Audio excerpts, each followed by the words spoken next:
현장을 떠나면서 한 말인데 취재 카메라에 그대로 담겼습니다. 야당은 외교 참사라고 강하게 비판했습니다. 논란이 된 발언은 윤석열 대통령이 바이든 대통령과 환담하고 나서 이동하던 도중에 나왔습니다.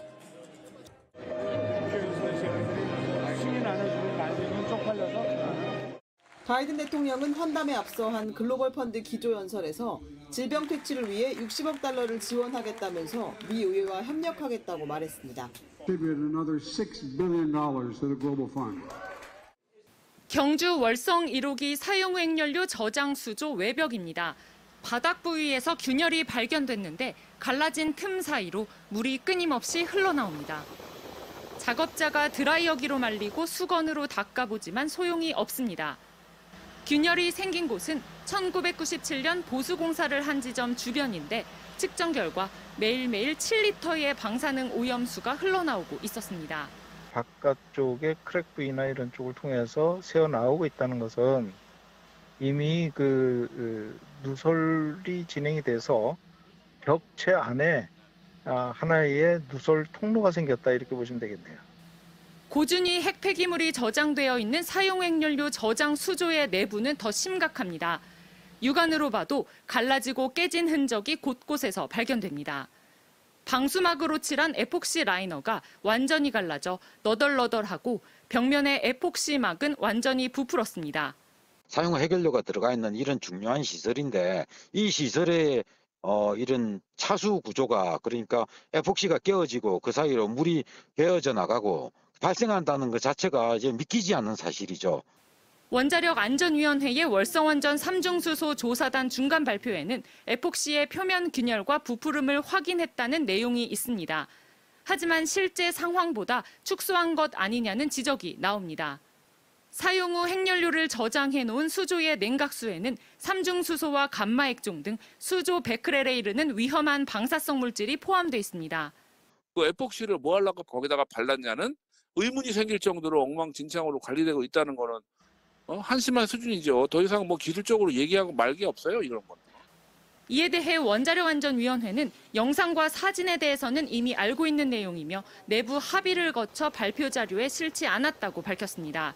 월성 원전 1호기에서 방사성 물질이 새어나왔다고 저희가 1년 전에 보도해드렸는데 월성 원전 2호기에서도 균열이 발견됐습니다. 실제로 방사능 오염수가 새어나왔는지도 들여다보고 있는데 왜 자꾸 이런 문제가 생기는 건지 박상욱 기자가 살펴봤습니다. 2019년 9월 JTBC가 입수한 월성원전 민간조사단 보고서입니다. 월성원전 1호기에 사용 후 핵연료를 보관하는 저장수조 외벽에 금이 갔다고 적혀 있습니다. 인근 토양에서 방사능이 검출됐다고도 써 있습니다. 조사단은 다른 원전에 대한 추가 조사를 하겠다고 했는데 2호기에도 문제가 있었습니다.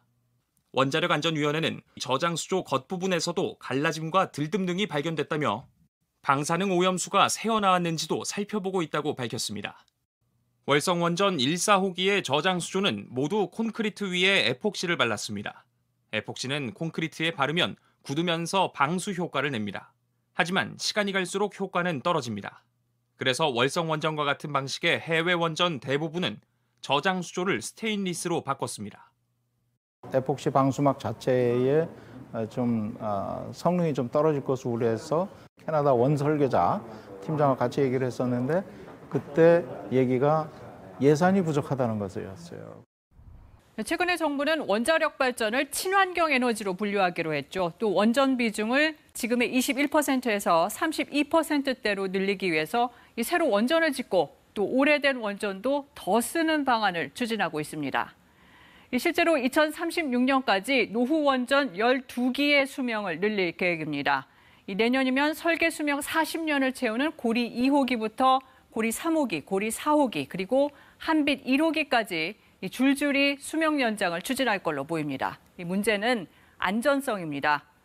지난해 7월 고리 3호기 원자로가 갑자기 멈춰섰는데 알고 봤더니 이 고리 4호기와 고리 2호기에서도 되풀이된 사고였고 대책까지 마련했지만 지키지 않아서 일어난 인재였던 걸로 드러났습니다. 서재희 기자가 단독 보도합니다. 지난해 7월 고리 원자력 3호기의 원자로가 갑자기 멈춰섰습니다. 사고 원인, 한 부품에 있었습니다. 원자로의 증기 발생기와 연결된 차단 밸브의 부품이 손상되면서 밸브가 닫혔고 그로 인해 원자로가 자동 정지된 겁니다. 이 사고로 고리 3호기는 약 4개월 동안 가동이 중지됐습니다. 원자로 쪽에 방사능에 오염된 물이 증기화돼서 외부로 나가는 걸 막아줘야 돼요. 차단 안 돼야 될 때 차단된 것은 이제 오작동이라고 볼 수가 있겠죠. 그런데 이런 사고 처음이 아니었습니다.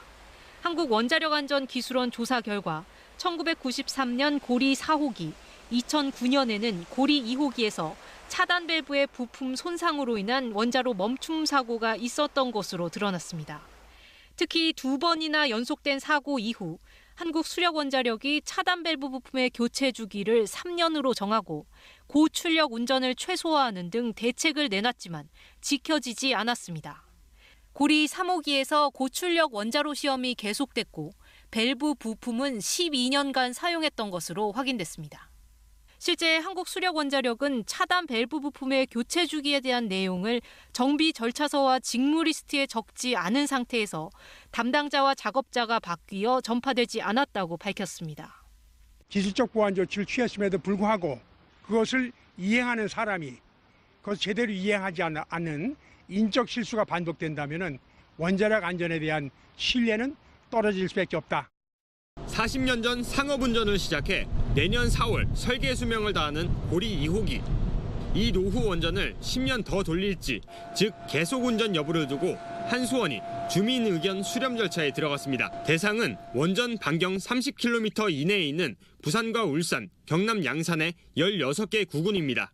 그런데 고리 2호기에서 중대 사고가 발생할 경우 수백 명이 숨질 수 있다는 주장이 나왔습니다. 폭발 등 예측할 수 없는 이유로 핵 연료가 손상되는 중대 사고가 나면 부산에서만 최대 165명, 부산 울산에서 234명이 조기 사망, 즉 7일 이내에 숨질 수 있다는 분석입니다. 특히 현재 원전 부지 내에 임시 저장된 사용 후 핵 연료에서 사고가 날 경우 피해 규모는 예측조차 할 수 없다는 겁니다. 환경단체는 고리 2호기의 계속 운전 추진 과정에서 이 같은 위험성이 제대로 반영되지 않았다며 원전 수명 연장 시도를 당장 멈추라고 주장했습니다. 부실하고 위법하게 수명 연장한 월성 1호기로 손실을 일으킨 한국수력원자력 주식회사가 책임을 져야 하는 상황인데 적반하장입니다. 1983년에 가동된 월성 원전 1호기는 세계 원전들 중에 10%도 안 되는 중수로 노용에다가 핵심 주기기인 원자로 압력건에 문제가 있었던 원전이었습니다. 원자력 안전위원회에 수명 연장 인허가 신청을 하기도 전에 자체 판단으로 수천억 원의 비용을 집행했습니다. 또한 수명 연장하는 과정에서 최신 기술 기준을 반영해야 하는 원자력 안전법을 따르지 않고 체르노빌 안전기준조차도 반영하지 않아서 안전설비 보강에 부실했습니다. 결국 2017년 2월 박근혜 정부 당시 행정법원은 수명 연장 결정 취소 판결을 내렸습니다. 월성 원전 1호기는 가동 중에 자주 멈춰서 지난 2008년부터 2017년간 매년 많게는 1,572억 원가량 적자가 발생하여 총 8,799억 원가량의 적자가 발생한 것으로 추정됩니다. 이것을 누가 책임져야 합니까? 감사원은 이것부터 감사하고 검찰과 경찰은 이것부터 수사해야 하는 거 아닙니까?